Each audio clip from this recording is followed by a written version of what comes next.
안녕하세요. 금요일에 만나는 함께 살아내기의 김미경입니다. 한 주간도 잘 지내셨나요? 몸도 마음도 잘 챙기셨고요. 오늘은 나르시시스트 15번째 이야기로 바로 들어가 보도록 하겠습니다. 심리학자 스티븐 존스는 나르시시스트를 과거의 상처에 대응하여서 자신의 진정한 자기 표현을 묻어버리고 이를 고도로 발전한 보상적인 거짓 자아로 대체한 사람이라고 말을 합니다. 이들은 깊은 상처가 있어서 자존감이 낮고 현실에 직면하기보다는 이상적인 자아의 아래에 숨어 있습니다. 나르시시스트는 그래서 자기 성찰에서 오는 고통을 두려워합니다. 이 고통을 피하기 위해서 남에게 그 고통을 떠넘기기 때문에 주위에 있는 아주 가까운 사람들이 아무런 이유도 없이 고통스러운 공격을 받게 되는 것입니다. 다른 사람들의 아픔이나 고통보다 자신의 완벽함을 포장하는 게 훨씬 중요하기 때문입니다. 전에도 말씀드렸지만 가장 큰 이유는 부모의 양육 방식입니다. 사랑이 많은 부모는 아이가 잘못했을 때 어떤 방법으로 아이를 훈육해야 할지를 고민하고 최선의 방법을 선택하게 됩니다. 그렇게 했을 때 아이는 하면 되는 것과 안 되는 것을 구별하면서 점점 성숙한 방향으로 성장하게 되는 것입니다. 이렇게 문제가 발생했을 때 자신의 잘못된 점을 발견하면서 좋은 쪽으로 해야겠다는 생각을 하게 되는 것이죠. 그래서 아이는 자신이 잘못했을 때 잘못을 시인하는데 별로 고통을 느끼지 않습니다. 나는 잘못을 저질러도 여전히 사랑받을 만한 가치가 있다는 것을 알고 있는 것입니다. 그런데 아이가 잘못을 저질렀을 때 아이가 감당하기 힘들 정도의 비난이나 학대를 받았다면 나중에 성인이 되었을 때도 저절로 기분이 불쾌해지는 것입니다. 그리고 마음이 상합니다. 마치 파블로프의 개가 종소리만 들어도 침을 흘렸던 것처럼요. 잘못을 저지르는 순간 바로 자신도 의식하지 못하는 가운데 기분이 불쾌해집니다. 잘못을 저지를 때마다 부모님이 화내고 질책하고 비난하고 때리는 장면이 떠올라서 자동적으로 기분이 나빠지는 것입니다.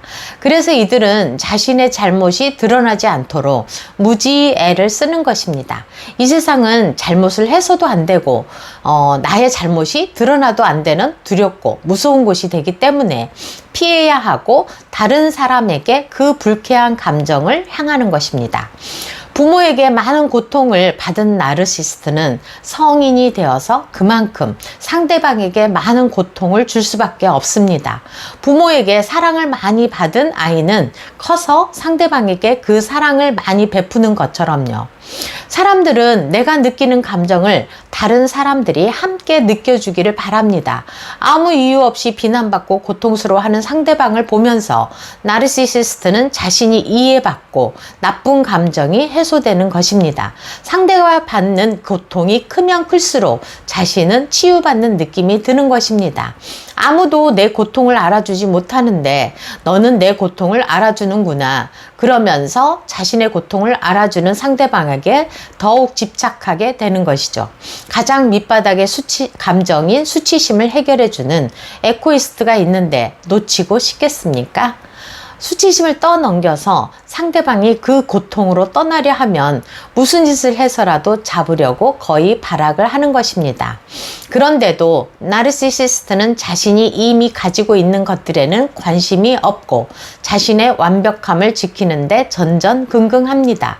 자기 가까이에 있는 소중하고 가치 있는 것을 알아보지 못하고 아침에 일어나 제일 먼저 생각하는 것이라고는 그들이 갖지 못한 거, 빼앗긴 거, 잃어버린 것들 뿐입니다. 어제도 오늘도 내일도 하루도 빠짐없이 자신이 갖지 못한 것들에만 집착하니 당연히 패배자나 실패자가 느낄 법한 느낌을 가지고 하루를 시작하고 그렇게 시작한 하루하루가 죽을 때까지 반복하는 삶을 살아가는 것입니다. 얼마나 불행하고 안타까운 삶인지. 그렇다고 다른 사람이 자신을 위해서 진실을 주더라도 그것을 절대로 믿지 않을 뿐더러 열린 마음이 아니니 좋은 삶을 살 수가 없습니다. 조 디스펜자는 이러한 반복된 패턴을 깨려면 우리가 우리의 내면을 분석할 수 있어야 한다고 말을 합니다.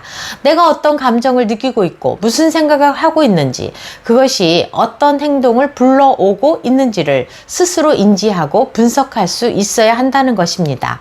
그런데 사실 이것은 쉬운 일이 아닙니다.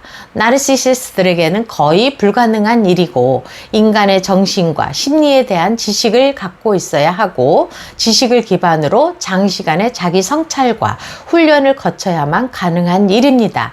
불안과 공포 속에서 살며 늘상 불만을 토로하면서도 정작 자신의 내면을 들여다보지 못하고 자신의 내면에 대한 관찰도 분석도 불가능합니다. 이들은 모든 일에 자신도 모르게 습관적으로 행동하고 말하고 선택합니다. 이와 달리 에코이스트들은 정신과 심리적인 측면을 무시하지 않는 사람들입니다. 나르시시스트들에 비해 행동의 패턴이 훨씬 덜 무의식적이라고 할 수 있습니다. 자신의 생각과 감정을 어느 정도 인식하고 분석할 수 있는 능력을 가지고 갖춘 사람입니다. 심지어 이들은 나르시시스트에게 학대를 받고 큰 고통을 겪고 나서도 자기 내면을 끊임없이 분석하고 스스로를 변화시키고 성장시키려는 노력을 멈추지 않습니다. 제 영상을 보시는 분들은 문제를 객관적으로 분석하고 나의 내면을 들여다보아서 인식하여서 해결할 방법을 찾아보려고 애쓰고 계시는 분들이실 것입니다. 아무튼 겉모습에만 치중하는 나르시시스트의 완벽주의로 남 앞에서 어떤 흠도 보일 수 없다는 그 이상한 완벽주의 때문에 그들은 어느 것에서도 만족하지 못합니다. 그들은 자기가 잘못을 할 수 없기 때문에 계속적으로 남 탓을 하고 거짓말을 하고 시나리오를 짜고 복수하는 것에만 골몰하느라 이들은 자신이 이미 가지고 있는 소중하고 가치 있는 것들을 보지 못한답니다. 이것이 그들에게 벗어나지 못하는 삶의 패턴입니다.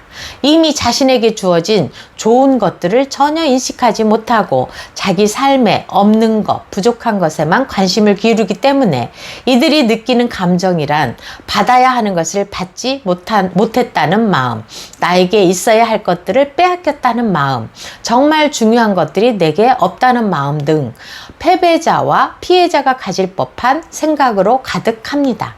이렇게 패배자와 피해자의 감정으로 하루를 시작하고 하루 종일 온통 그 감정에 매몰되고 압도되어 살아가는 것이죠.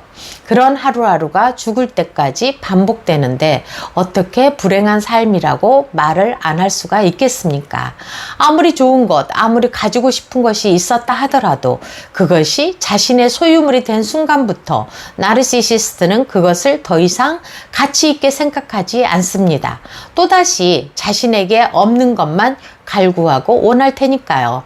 아무리 좋은 물건도, 아무리 좋은 환경도, 아무리 좋은 사람도 그들과 깊이 관계를 맺기 시작한 순간부터 무가치한 존재로 대우받게 됩니다. 나르시시스트는 자신에게 없는 것만을 가치 있게 여기니까요.